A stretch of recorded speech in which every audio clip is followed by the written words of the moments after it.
அனைவருக்கும் எனது பணிவான வணக்கங்களையும் மனமார்ந்த வாழ்த்துக்களையும் தெரிவித்துக் கொண்டு இன்றைய தினம் நிகழும் மங்களகரமான குரோதி வருடம் வைகாசி மாதம் 6ஆம் நாள் ஞாயிற்றுக்கிழமை.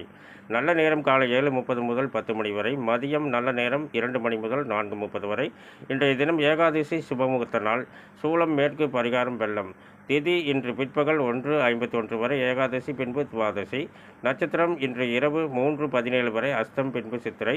இன்று நாள் முழுவதும் சித்தியோகம். நேத்திரம் 2, ஜீவன் 1. ராகு காலம் மாலை 4:30 முதல் 6 மணி வரை. குளிகை நேரம் பிற்பகல் 3 மணி முதல் 4:30 வரை. யமகண்ட நேரம் பகல் 12 மணி முதல் 1:30 வரை. சந்திராஷ்டம நட்சத்திரம் சதயம் மற்றும் பூரட்டாதி. இன்றைய கிரக நிலை: மேசத்தில் சுக்கிரன் புதன், ரிஷபத்தில் குரு சூரியன், கன்னியில் கேது சந்திரன், கும்பத்தில் சனி, மீனத்தில் ராகு செவ்வாய். மேலும் விவரங்கள் அறிய என்றும் புலிப்பாணி என்ற ஜோதிட தலைப்பை பாருங்கள். நன்றி, வணக்கம், வாழ்த்துக்கள்.